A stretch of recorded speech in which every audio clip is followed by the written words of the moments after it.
Welcome to my YouTube channel. जैसा कि आपको पता है कि पिछले टॉपिक में हम लोग 3 चैप्टर ज्योग्राफी के class 7 SCERT book Bihar board की हम लोग डिस्कस कर चुके हैं।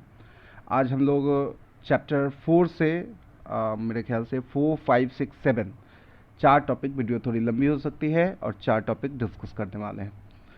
इन चारों टॉपिक में ये बेसिकली इन्वायरमेंट से रिलेटेड टॉपिक है, ज्योग्राफी में डाला गया है। तो पहले पेज में आप देख सकते हैं, आपको इन्वायरमेंट आप वायुमंडल क्या है, आपको पता है कि अर्थ के ऊपर जो लेयर है हवा का, उसे हम लोग वायुमंडल कहते हैं। इन्वेलप लाइक स्ट्रक्चर, यानी आप कह सकते हैं पृथ्वी के धरातल के पास वायुमंडल की सघनता सबसे ज़्यादा है। क्वेश्चन आ सकता है कि अगर हमारा अर्थ ये है और इसमें हवा है ऊपर चारों, तो सबसे ज़्यादा एयर हमारा अर्थ सरफेस पे है। ठीक है, याद रखिएगा, सारे गैस ज़्यादातर हमारे नीचे ही मिलते हैं, सिर्फ 2 गैस सबसे ऊपर मिलता है, वो है हमारा हाइड्रोजन और हीलियम।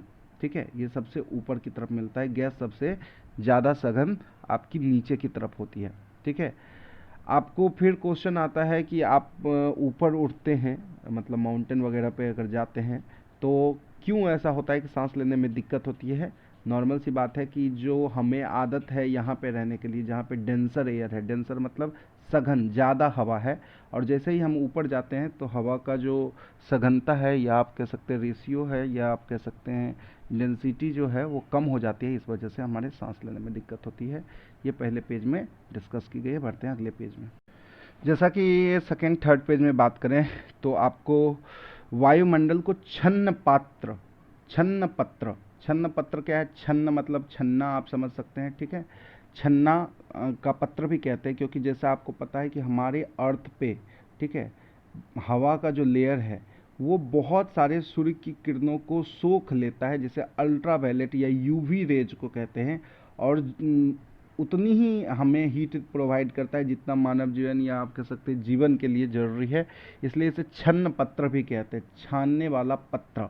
ठीक है, फिर आपको पता है कि आपके अर्थ पे जितना हीट आता है या आप लाइट आता है, सारा का सारा हीट यहाँ रहता नहीं है। बहुत सारा हीट रिफ्लेक्ट हो जाता है और कुछ हीट यहाँ पे रुक के रह जाता है। ठीक है, तो आपको ये भी आपका क्वेश्चन आ सकता है कि अर्थ एक मिरर के जैसा ट्रीट करता है, आईने के जैसा। सनलाइट आई, हीट आई और यहाँ से रिफ्लेक्ट हो गई, तो कौन से ऐसे गैसेस हैं जो अर्थ पे हीट को थोड़ा सा रोक कर रखते हैं? तो इसमें आपको आता है green house gases. Green house gases है क्या? तो ग्रीन हाउस गैसेस ऐसे गैस हैं जो अर्थ पे टेम्परेचर के लिए, थोड़ा भी टेम्परेचर है उसके लिए ज़रूरत है। जैसे कि आप कह सकते हैं इसमें आता है कार्बन डाइऑक्साइड, आपका मीथेन और वाटर वेपर और CFC। ये भी आप कह सकते हैं अर्थ का टेम्परेचर राइज करते हैं। तो ये सारे गैस है जो अर्थ पे। अब ग्रीन हाउस गैसेस का फ़ायदा भी है, नुकसान है। फ़ायदा ये है, ये कम रहेगा तो अर्थ का टेम्परेचर मेंटेन रहेगा, नहीं रहेगा तो पूरा अर्थ बर्फ का रहेगा, ज़्यादा रहेगा तो टेम्परेचर ज़्यादा बढ़ा देगा, जिससे गर्मी बढ़ जाती है। ठीक है, ये बात यहाँ पे है। कहा जाता है किरणें बादलों के कारण रुक जाती है, पुनः यह पृथ्वी, आप देख सकते हैं यहाँ पे, किरणें बादलों के कारण रुक जाती है, पुनः यह पृथ्वी पर लौट जाती है, जिससे हमारा वातावरण अपेक्षाकृत गर्म हो जाता है। क्लाउड का भी रोल है यहाँ पे, आपका क्लाउड का भी रोल है हीट को ट्रैप करने में। क्लाउड है क्या? Water vapour. जैसा कि आपको पता है कि आई सन की रोशनी यहाँ, और जाते समय ये क्लाउड इसको थोड़ा सा रोक लेता है, जिसकी वजह से वो हीट बाहर नहीं जा पाती। तो क्लाउड यानी वाटर वेपर का भी रोल है टेम्परेचर मतलब रोकने में। पृथ्वी का ऊंचाई वाला भाग पर्वत पहले गर्म होता है या तल वाला भाग अर्थात मैदान? आपके हिसाब से ऊंचाई वाला भाग गर्म होता है या तल वाला भाग? तो इसके बारे में आप जब पढ़ेंगे तो देखेंगे, जब धरती का ठोस धरातल गर्म होता है तब उसके संपर्क में वायु, देखो यहाँ पे एक जनरल सा कंसेप्ट है कि अर्थ पे आपकी ज़मीन गर्म हुई, सन का रोशनी आया तो पहले ज़मीन को गर्म किया, और ज़मीन की वजह से यहाँ पे जो भी एयर है वो गर्म हो गया, जिसकी वजह से ये लेयर पहले गर्म होता है। और आपको जैसे ही पता है कि जितना हम ऊपर बढ़ते हैं उतना आपके ठंडापन बढ़ता है। ठीक है, इसलिए हम कह सकते हैं जैसे हम ऊपर की ओर जाते हैं गर्मी कम होती है, ये आपको याद रखना है। और आगे बढ़ें तो क्वेश्चन आता है कि आपके मुंह से भरे हुए बैलून जो हैं वो आपके नहीं उड़ते हैं। ठीक है, मुंह से भरे हुए बैलून आपके उड़ते नहीं हैं, जबकि हाइड्रोजन गैस से भरे बैलून भर जाते उड़ने लगते हैं। तो इसका एक ही आंसर है कि हाइड्रोजन गैस जो है हवा से हल्की गैस है। एक ही लाइन आपको डालना है कि हाइड्रोजन गैस हवा से हल्की गैस है। इस आप कह सकते हैं कार्बन डाइऑक्साइड या अदर गैस के कंपैरिजन ये हल्की होती है, ये ऊपर उठ के चली जाती है। ये गर्म हवा भी हवा से हल्की होती है। ये भी आप याद रखिएगा कि अगर कभी गर्मी बढ़ती है तो हम लोग कहते हैं कि तूफान आती है, क्योंकि वो गर्म होकर हवा ऊपर चली जाती है और उस जगह को भरने ठंडी हवा आती है। इसलिए आप ये दोनों चीज़ें याद रख सकते हैं। यहाँ पे आपको लेयर दिया गया है कितना परसेंट कितना है, तो ये याद रखने की चीज़ है कि नाइट्रोजन 78, 21 ये आर्गन वगैरह 0.09, कार्बन 0.03, ये सारी चीज़ें आप याद रख सकते हैं। ये जनरल डेटा है। ये सारा हमारा गैस का आप परसेंटेज कह सकते हैं, ये आपका दिया हुआ। फिर एक टॉपिक है यहाँ पे संघनन। संघनन क्या है? संघनन के बारे में आप जानिए कि संघनन एक, इसे इंग्लिश में कंडेंसेशन कहते हैं। क्लाउड का वाटर ड्रॉपलेट्स यानी बादल का पानी में बदलना हमारा संघनन कहलाता है। इसी से वर्षा भी होती है, आपको पता है जैसा कि। और सर्वाधिक हमारे में नाइट्रोजन है, ये जनरल परसेंटेज दिया गया है। इसके बाद बोला गया है कार्बन डाइऑक्साइड क्लोरोफ्लोरोकार्बन को ग्रीन हाउस गैस भी कहते हैं, इसके बारे में बता दिए हैं। ग्रीन पृथ्वी पर रोक कर ग्रीन हाउस प्रभाव पैदा करती है, मतलब ये सूर्य की किरणों को कह सकते हैं कि, और टेम्परेचर को पृथ्वी पर रोक कर ग्रीन हाउस आप कह सकते हैं पैदा करती है, जिससे टेम्परेचर है। मैंने क्या कहा कि ये गैस अगर ना रहे तो भी लाइफ पॉसिबल नहीं है। जितना सन का रे जाएगा सारा चला जाएगा। अगर थोड़ा सा रहे जो भी अच्छा है, तो हमारे अर्थ का टेम्परेचर मेंटेन रहेगा, ठीक है। और ज़्यादा रहे तो ये टेम्परेचर ज़्यादा सनलाइट को रोक लेगा, तो इसकी वजह से टेम्परेचर राइज हो जाएगा। यही कॉज है ना कि अब ग्रीन हाउस गैस की वजह से ग्लोबल वार्मिंग हो रही है। उसके बाद आगे बढ़ते हैं तो पृथ्वी के तापमान में बढ़ोतरी हो रही है, जिससे ध्रुव का जो आप कह सकते हैं आइस है वो पिघल रहा है। ये चीज़ें आपको यहाँ दी गई है। और समुद्र के जल स्तर में वृद्धि हो रही है, ये सब उसका इम्पैक्ट है। उसके बाद हम एटमॉस्फेयर के लेयर की बात करते हैं, तो वायुमंडलीय संरचना के बारे में बात करते हैं। तो इसमें हम देखते हैं कि हमारा 1000 किलोमीटर तक हवा का लेयर फैला हुआ है, यानी ज़मीन से 1000 किलोमीटर आप ऊपर तक जाइएगा उतना तक हवा ही हवा आपको मिलेगी। और इस हवा के लेयर को जनरली 5 पार्ट में बांटा गया है, ठीक है। पहला पार्ट आपका क्षोभ मंडल, देखिए पहला पार्ट ऊपर से नहीं हो रहा है, यहाँ आपका नीचे से शुरू हो रहा है। पहला है क्षोभ मंडल, troposphere, stratosphere, mesosphere, thermosphere, exosphere, Hindi नाम आपको यहाँ दिए हुए हैं। और ये मंडल क्या है, इनका महत्व क्या है, इसके बारे में अभी बात करेंगे। तो क्षोभ मंडल जो सबसे निचला लेयर है, ये जगह जगह वैरी करता है, अलग अलग जगह अलग अलग है, लेकिन इसका औसत एवरेज लिया गया 13 किलोमीटर तक है। कहीं ये 8 भी है, कहीं ये 18 भी है। तो ये आपका एवरेज ले लिया गया है, इसका 13 किलोमीटर है। अब इसका बारे में आप देख सकते हैं कि आपके बादल जो हैं यहीं पे हैं, माउंटेन भी सारे इसी में आ जाते हैं। जो आपकी हवा का जो मेन डेंसर लेयर है आपको यहीं पे है। ये सारा चीज़ आप देख सकते हैं क्षोभ मंडल यानी निचले वाले लेयर में आपकी चीज़ें घूम रही हैं, ये सारी चीज़ें वहीं हैं, ठीक है।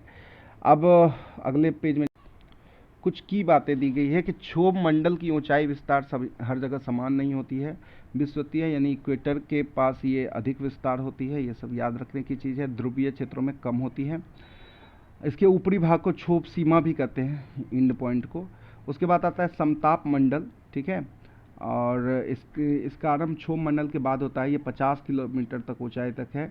इस मंडल के निचले भाग यानी 20 किलोमीटर की ऊंचाई में तापमान स्थिर होता है, ठीक है। समताप, समान ताप, याद रखिएगा।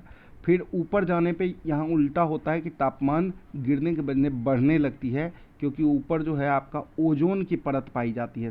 तो क्वेश्चन आता है ओजोन की परत किस लेयर में पाई जाती है? ओजोन की परत समताप मंडल में पाई जाती है। ओजोन यानी सेकेंड वाले लेवल में पाई जाती है। और ओजोन का आपका रोल तो जानते हैं, ओजोन जो है सूर्य की पराबैंगनी किरणें यानी अल्ट्रावायलेट रेज को क्या करती है, एब्जॉर्ब करती है। और इस क्वेश्चन में आएगा कि आपका हवाई जहाज एरोप्लेन किस लेयर में जाती है, तो आप कह सकते हैं सेम समताप मंडल में ही आपकी एरोप्लेन वगैरह ट्रैवल करती रहती है। फिर है मध्य मंडल, ठीक है, समताप मंडल के ठीक ऊपर वाली परत है। इसकी ऊंचाई 80 किलोमीटर की है। ऊंचाई के बाद तापमान यहाँ भी घटता है, यहाँ कोई ओजोन का लेयर नहीं है तो तापमान घटेगा।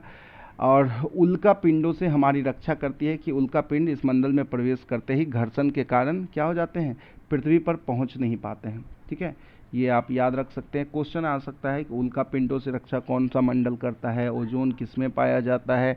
ये सारा क्वेश्चन एकदम आउट क्वेश्चन रहता है, एकदम परफेक्ट क्वेश्चन बनने वाला है इन सब चीज़ों से। फिर आयन मंडल तथा वायुमंडल की बात करें तो वायुमंडल की इस परत में ऊंचाई बढ़ने के साथ तापमान में तीव्रता बढ़ती है। आयन मंडल के इस परत का भाग यहाँ पर परत का एक भाग है। और आयन मंडल, बाह्य मंडल, उष्ण मंडल तीनों एक ही के नाम हैं, आप कह सकते हैं। और रेडियो की तरंगें यहाँ से परावर्तित होकर पृथ्वी पर आती है। बाह्य मंडल आपको 80 से 100 किलोमीटर तक। बाह्य और बहिर में फर्क है, याद रखिएगा। बाह्य जो है सेकेंड लास्ट है, बाहरी। बहिर का मतलब एकदम बाहर, मतलब एकदम एंड पॉइंट। बहिर्मंडल सबसे ऊपरी परत है और यह सबसे पतली वायु, सबसे कम एयर जो है इसी में रहती है। हाइड्रोजन हीलियम यहाँ पे रहता है, आपको बताए थे, हवा से हल्की गैस, ठीक है। और यही परत हमें प्रभावित करती है। इन बातों का सूर्यास्त हो गया, मतलब ये आप टीचर कह रहे थे सूर्यास्त हो गया, तो चलिए बाय बाय। यहाँ पे आपका चैप्टर ये वाला ख़त्म होता है, हम लोग बाय नहीं करेंगे, अभी अगले चैप्टर की तरफ बढ़ने वाले। जाते जाते एक दो क्वेश्चन कर लें। वायुमंडल की पहली परत क्षोभमंडल। वायुमंडल में ऑक्सीजन की मात्रा 21% या 20.99। और सब पहले कौन सा भाग गर्म होता है, तो जल की सतह, स्थल की सतह, पर्वतीय भाग। तो आपका यहाँ पे है पहले स्थल की सतह गर्म होगा ना, ठीक है, गलत यहाँ पे। फिफ्थ चैप्टर आपका बनता है बिन पानी सब सून, यानी इसमें आपको वाटर कंजर्वेशन के बारे में बात होगा। शुरू में कहानी, एक गाना बज रहा था बस में, बच्चे जा रहे थे, पानी रे पानी तेरा रंग कैसा, तो मैम पानी के बारे में पूछने लगती है। इसमें कुछ खास नहीं है, अगले पेज में बढ़ते हैं तो आपको पता। फिर जब पानी के बारे में बात होती है तो पता चलता है कि हमारे अर्थ में 71% वाटर है, यानी अर्थ का ये क्वेश्चन इंपॉर्टेंट होता है, अर्थ का कितना हिस्सा पानी है, तो 71% वाटर है। और सारा पानी पीने योग्य नहीं है, और पीने योग्य पानी जो अवेलेबल है कुल जल का सिर्फ, यानी सारे जल का आपका 0.3% पानी ही उपयोग पीने और अन्य आवश्यकताओं की पूर्ति के लिए है, क्योंकि शेष जल महासागरों, आपके नदियों, इन सब में समाहित है और इन्हें दोहन निकालना पॉसिबिलिटी इसकी नहीं है। ये बातें आपको पता है। और सबसे इम्पोर्टेंट क्वेश्चन इस पेज का आपका ये है कि आपका जल संरक्षण दिवस कब मनाया जाता है। 22 मार्च को मनाया जाता है, ये आप जनरली याद रखिए, ठीक है, ये याद रखने की चीज़ें हैं।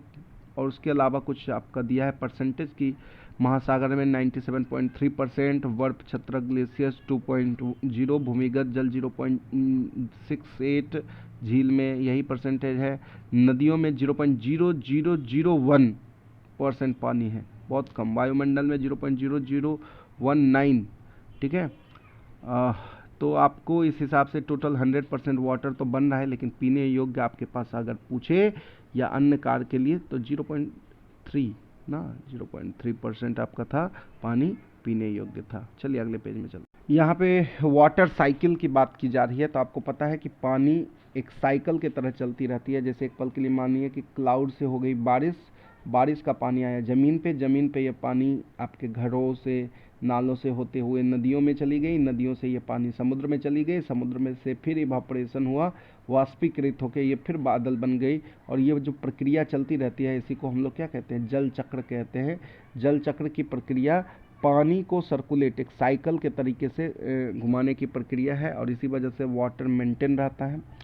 फिर भी हमारे पास पीने के लिए साफ पानी की बहुत कमी है, इसलिए हमें पानी बचाने की ज़रूरत है। भूमिगत जल, अंडरग्राउंड वाटर के सेव करने का बहुत ज़रूरत है, क्योंकि जानते हैं आपका भूमिगत जल यानी ज़मीन के हिस्से में पानी कैसे आती है। तो अब जनरल इसका आंसर आपका यही है कि मान लेते हैं हमारा ये अर्थ का लेयर है, ऊपर थोड़ा थोड़ा सॉइल है, ठीक है, अंदर थोड़े पत्थर हैं, और उससे भी अंदर बड़े बड़े पत्थर हैं।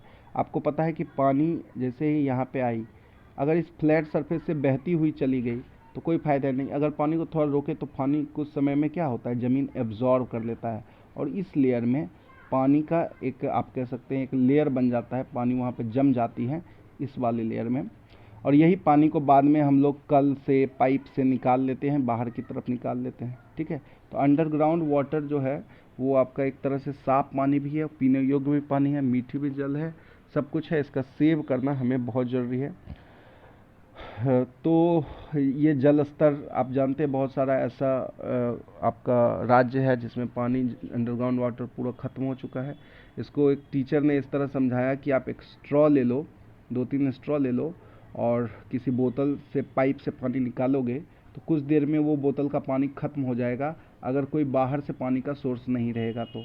ठीक है, इसी को मेंटेन रखने के लिए हमें क्या करना चाहिए कि कोई भी तालाब, गड्ढे करके पानी को जमा कर लेना चाहिए, खासकर रेन वाटर वगैरह को जमा कर लेना चाहिए कि उसके लेयर, नीचे के लेयर से पानी सोख के ज़मीन अंदर चला जाए और अंदर से हम उसको यूज कर लें पीने के लिए। अगर बाहर भी रहेगा तो देखो इवापोरेशन होकर पानी कुछ दिन में ख़त्म हो जाएगा, अंदर रहेगा तो सूर्य की गर्मी नहीं लगेगी, तो इस वजह से इवापोरेशन कम होगा और ज़मीन के नीचे के हिस्से में पानी बढ़कर रहेगा। ठीक है, अगले पे नेक्स्ट टॉपिक है कि आप पानी की खेती, एक वर्ड यूज़ किया गया है पानी की खेती, इसको इंग्लिश में रेन वाटर हार्वेस्टिंग भी कहते हैं।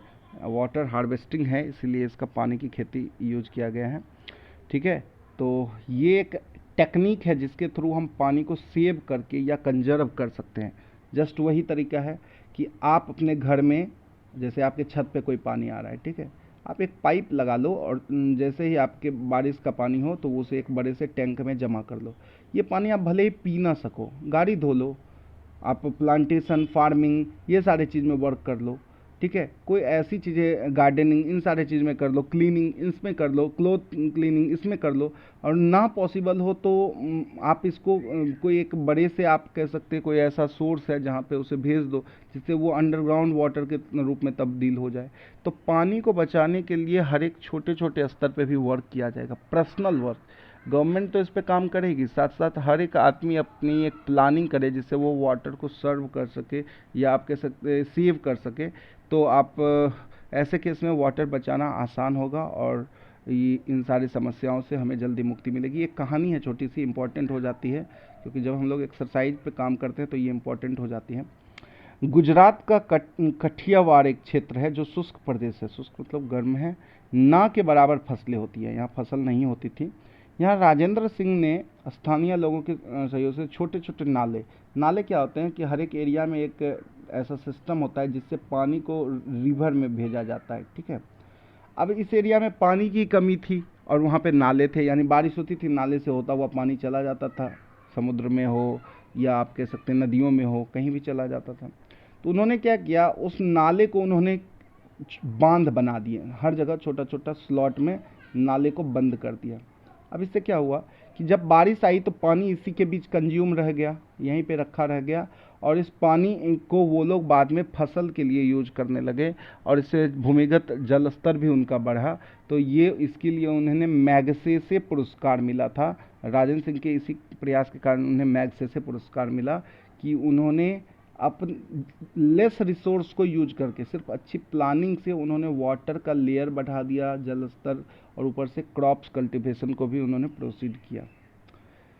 चलिए, आपको पता है कि समुद्र में मिलकर कोई भी पानी अगर नदी के रास्ते समुद्र में मिल जाएगी तो वो पानी आपके कोई यूज का नहीं रह जाएगी, क्योंकि जब तक वो नदियों में थी तब तक वो आपके लिए मीठी पानी थी, मे भी आप इसको क्लीन करके यूज कर सकते हैं, लेकिन जैसे वो समुद्र में मिलती है तो वो आपकी क्या हो जाती है, खारी पानी हो जाती है। एक क्वेश्चन यहाँ से बनता है, समुद्र में 1 किलो पानी में, 1 किलो पानी में कितना ग्राम नमक रहता है? तो याद रखिएगा 35 ग्राम नमक आपको 1 केजी पानी में रहता है। क्वेश्चन इससे अच्छा बनता है। और दूसरा क्वेश्चन ये बनता है कि समुद्र का पानी खारा क्यों होता है? कोई कहते हैं कि मतलब इसका कोई बहुत सारा कोई साइंटिफिक कॉज क्या है, तो इसका साइंटिफिक कॉज ये है कि जब नदियाँ अपने रास्तों में चलती रहती है और समुद्र तक पहुँचती है, ठीक है, समुद्र तक पहुँचती है, तो इस केस में होता क्या है कि अपने रास्ते में वो बहुत सारे खनिज लवण को अपने साथ लेके आती हैं। तो यहाँ से वो, और ये एक दिन नहीं, ये एक दिन में ऐसा नहीं हुआ कि एक बार नमक लेके आया बड़ा सा और मिला दिया पानी, ये सालों से, हजारों सालों से ये चीज़ें चल रही है। तो यहाँ पे आते ही वो सारा लवण वगैरह तो आती है, लेकिन फिर क्या होता है, समुद्र में आते ही पानी का जो मेन प्योर फॉर्म है वो इवापोरेट हो जाता है, ऊपर चला जाता है, लेकिन नमक वगैरह वहीं छूट जाता है पानी में ही, और ये चीज़ें बार बार होती रहती है, इसी वजह से समुद्र का पानी खारा हो गया है। ठीक है, आप इसको याद रख सकते हैं।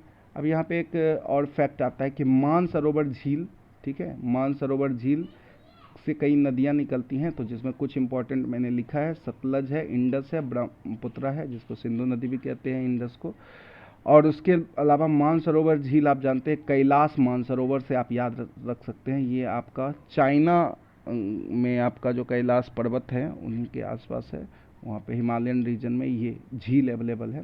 और उसके बाद अगले पेज, अब क्वेश्चन आता है झील क्या होता है।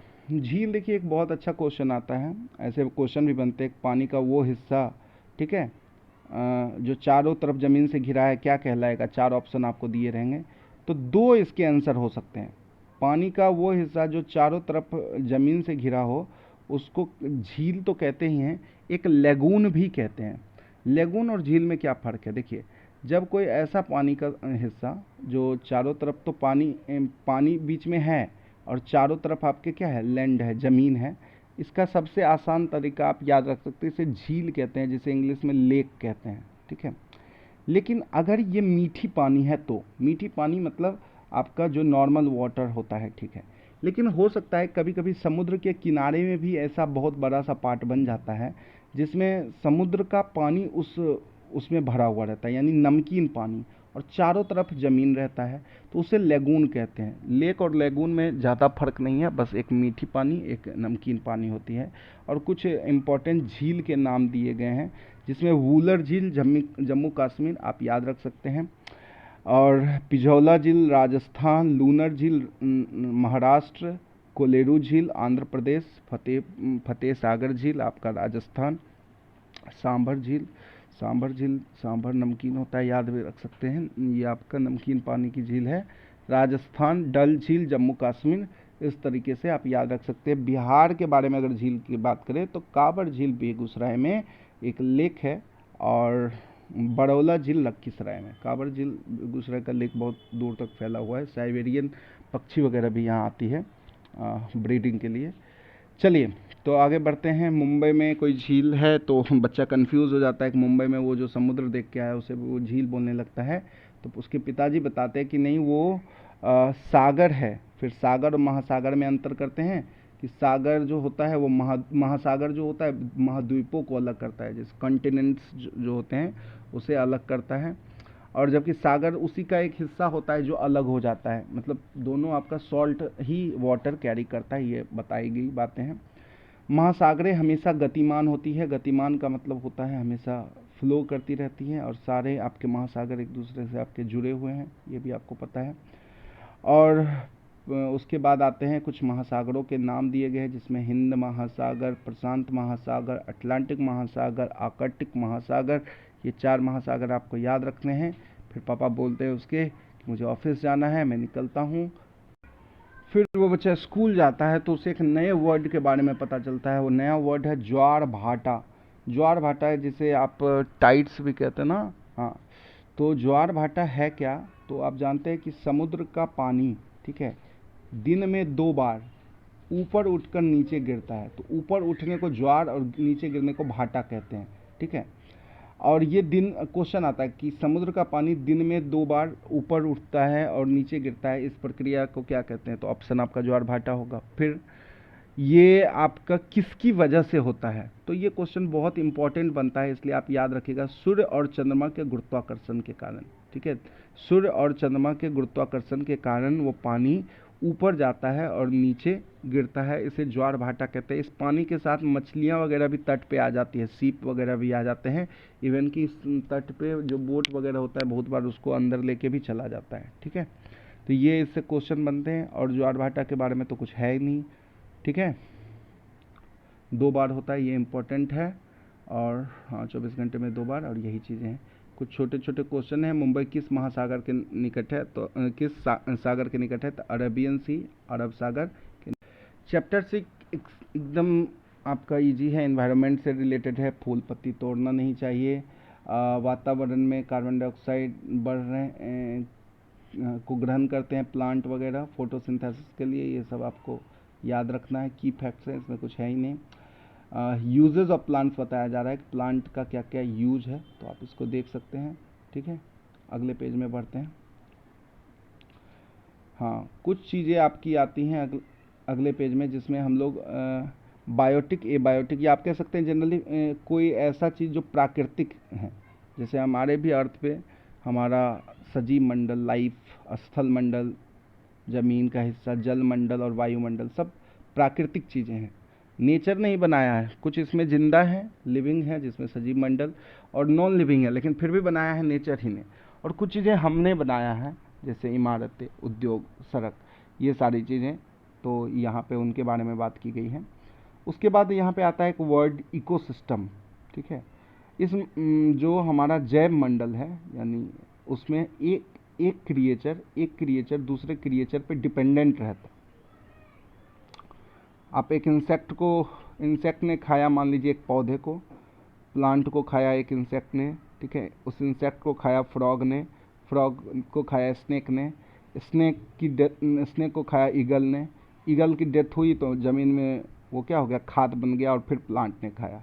तो ये एक इकोसिस्टम है, एक चेन है, फूड चेन भी कह सकते हो। और ये एक दूसरे में जो डिपेंडेंस है, इस सिस्टम को कहा जाता है इकोसिस्टम। इसलिए इसके साथ छेड़छाड़ नहीं होना चाहिए।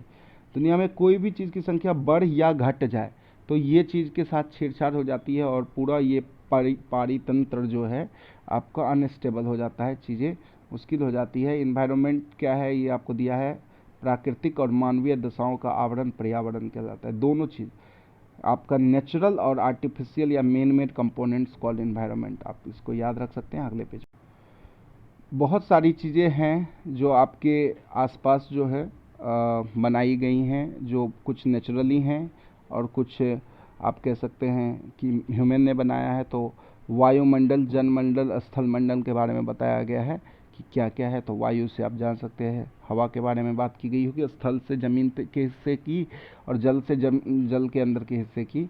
तो इन सारे के बारे में बात की गई होगी। और इसके अलावा एक कल्चरल इन्वायरमेंट, सांस्कृतिक पर्यावरण का निर्माण होता है, जो हमारी रीति रिवाज, परंपराएं, उत्सव, इन सब चीज़ों से आता है। तो क्वेश्चन भी आ सकता है कि सांस्कृतिक पर्यावरण से क्या अभिप्राय है। ठीक है, तो आप इसको आंसर कर सकते हैं। बाकी कुछ क्वेश्चन ऐसे बनते हैं, पर्यावरण कितने प्रकार के होते हैं, तो दो, आपका प्राकृतिक, मानव निर्मित।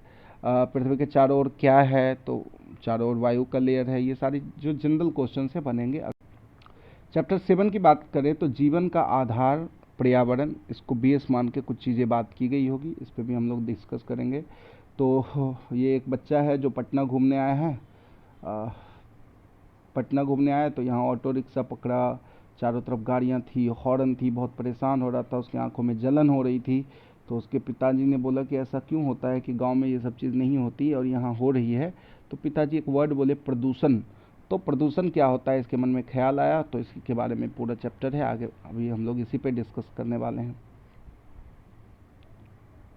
सबसे पहले आपका वायु प्रदूषण, आपको पता है कि आपके वायु में कोई भी गैस की मात्रा, आप कार्बन डाइऑक्साइड को एकदम इनेमी की तरह लेके चलते हैं, मान लीजिए वायु में ऑक्सीजन ही बढ़ जाए तो भी वो प्रदूषण करा सकता है। ठीक है, तो कोई भी अनयूजुअल, किसी भी चीज़ का एक्स्ट्रा बढ़ जाना, आपके नमक बहुत अच्छा होता है खाने में, नमक ही बढ़ जाएगा तो क्या होगा, तो खाने का स्वाद ही चला जाएगा, या आप कह सकते हैं कि वो खाना अच्छा नहीं होगा। ठीक है, तो किसी भी चीज़ का बढ़ जाना, हानिकारक गैसों का बढ़ जाना वायु प्रदूषण कहलाता है। ध्वनि प्रदूषण से बहुत अच्छा क्वेश्चन आता है कि कितने, आप कह सकते हैं, ध्वनि को मापने वाले यूनिट को क्या कहते हैं, डेसिबल। याद रहिए, सामान्यतः 80 डेसिबल तक के साउंड सुन सकते हैं। ठीक है, आपका 120 डेसिबल के अबव का जो साउंड होता है कान के लिए बहुत हार्मफुल होता है, ध्वनि प्रदूषण वगैरह इससे होती है। 80 डेसिबल से भी ऊपर होती है। और फिर नदी को देखकर वो बोलते हैं कि नदी का पानी गंदा है, तो जल प्रदूषण, जनरल सी बात है, उसमें केमिकल का बह जाना, नदी नाले का बह जाना। अब क्वेश्चन इससे क्या बनता है, इसके बारे में अगर बात करें तो क्वेश्चन इससे बनता है कि बिहार सरकार की पहल पर केंद्र सरकार ने किसे राष्ट्रीय संरक्षित जलीय जीव को घोषित किया है, तो आंसर होगा डॉल्फिन, जिसको लोकल लैंग्वेज में सोंस भी कहते हैं। इसे गंगा नदी की सफाई का प्राकृतिक सोर्स माना जाता है, क्योंकि नदी के कचरे को खाता है, तो ये अच्छा है हमारे गंगा नदी को क्लीन करने के लिए। अब पॉलीथीन वगैरह है, आप जानते हैं कि उस बच्चे ने देखा कि यहाँ पे पानी वगैरह रोड पे क्यों गंदा पानी बिखरा है, तो बताते हैं कि पॉलीथीन जो है वो चॉक कर देता है, जो ड्रेनेज है नाले को लॉक कर देता है, जिसकी वजह से नाले का पानी बह के बाहर आने लगता है। ये बातें वहाँ बताई गई है। आते हैं अगले पेज। फिर आई बात कि ग्लोबल वार्मिंग। वो बच्चा पूछता है कि हम घर गांव में देखते हैं यहाँ पे बहुत सारे पेड़ पौधे होते हैं, लेकिन यहाँ पे पेड़ पौधे क्यों नहीं है? तो पापा उसके बताते हैं, यहाँ पे जो बिल्डिंग हैं बड़े बड़े, और उन पेड़ों को काट कर यहाँ पे बिल्डिंग बनाई गई है रहने के लिए। और आपको पता है कि पेड़ों को काटने से ग्लोबल वार्मिंग होती है। ग्लोबल वार्मिंग क्या है पता ही है? अर्थ का टेम्परेचर धीरे धीरे बढ़ रहा है, और इस प्रॉपर्टी को हम लोग कहते हैं ग्लोबल वार्मिंग। ठीक है, और ये समस्या पूरे विश्व में है, पूरे विश्व इसके बारे में सोचता है। इसके अलावा यहाँ पे एक चीज़ लिखी हुई थी, शिव समान विष पीते कामधेनु सा देने धन, वृक्षों की भरमार खुशियों की अपार। ये मतलब बताया जा रहा है कि वृक्ष कितना इम्पोर्टेंट है, कि वो हमारा विष यानी कार्बन डाइऑक्साइड पीते हैं, कामधेनु सा धन देते हैं, बहुत सारा प्रोडक्ट्स देते हैं, और ये अगर है तो खुशियाँ ढेर सारी चीज़ें हैं। और इन सारे स्लोगन को पढ़ते हुए आगे जाती है, और उसके बाद बढ़ते हम लोग अगले। यहाँ पे एक और टर्म आ जाता है, सोख्ता गड्ढा। सोख्ता गड्ढा क्या है? तो आप जानते हैं कि बहुत सारे घरों में बहुत नीचे की तरफ आपका एक गड्ढा करवाया जाता है, जिसके नीचे की तरफ आपके सैंड वगैरह बालू वगैरह दी जाती है। नाम ही इसका सोख्ता। सोख्ता मतलब सोखने वाला। इसमें क्या है कि आप अपने घर के जो पानी है, वेस्ट पानी, इसमें आपका गया पानी, और पानी में जो भी आपका वाटर का पार्ट था वो एब्जॉर्ब होके आपका वाटर लेवल में मैच हो गया। ठीक है, और जो कचरा था वो यहाँ पे जम गया, और इसको टाइम टू टाइम अगर आप क्लीन कराते रहते हैं तो ये एक तरह से पानी को बिखरने से रोकता है, गंदे पानी को ज़मीन के अंदर रखता है, जिससे आपका क्या है कि आसपास साफ सफाई भी फैली रहती है। गंदा पानी को जमा करने के लिए बनाया गया ढक्कनदार गड्ढा, जिसमें ईंट और रेत भरा हो, ताकि पानी ज़मीन के अंदर चला जाए, गंदा पानी यहाँ वहाँ ना बिखरे। इसे सोख्ता गड्ढा कहते हैं। मैं अधिक से ये क्या क्या करना चाहिए आप कह सकते हैं नेचर के लिए, तो ये आप कंजर्वेशन के लिए आप ये सारी चीज़ें देख सकते हैं।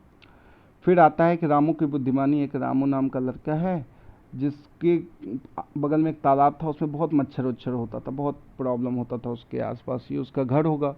तो उसने रिसर्च किया कि अगर मछली पाल दी जाए तो मच्छर की संख्या कम हो जाएगी, कि मछली जो है मच्छर के लार्वे को खा जाती है, इसके अलावा फ़ायदा भी हो जाएगा। गांव वाले को आइडिया बताया, गांव वाले को आइडिया बुरा लगा, ऑटोमेटिक है बुरा तो लगेगा ही। तो उसके बाद उसने अपना ही ट्राई किया, अपने ही तालाब में ये काम शुरू की। तो देखा ये बात सच में एकाएक बहुत सडन आपके चेंजेज आए, मच्छर वगैरह कम हो गई, और ऊपर से उसको मुनाफा भी हुआ। तो गांव वाले लोग भी इस चीज़ को किया, और उसकी बुद्धिमानी पे बहुत खुश हुए। ठीक है, तो यहाँ पे आपकी ये चैप्टर भी खत्म। तो चैप्टर 7 तक आपकी ख़त्म हो जाती है यहाँ पे आपका। और मिलेंगे फिर अगले वीडियो में, जिसमें उम्मीद है कि मैं 8, 9, 10 तक कंप्लीट कर दूं। फिर एक और वीडियो में 11, 12, 13, 4 वीडियो में क्लास 7 आपका पूरा कंप्लीट हो जाएगा जियोग्राफी। फिर 8 करेंगे। 6 में ऐसा कुछ खास नहीं था, लेकिन 6 का भी एक वीडियो हम बना लेंगे। ठीक है, तो चलिए मिलेंगे अगले वीडियो में। फ़िलहाल उसके लिए सब्सक्राइब कर लीजिए, और मिलते हैं अगले वीडियो में।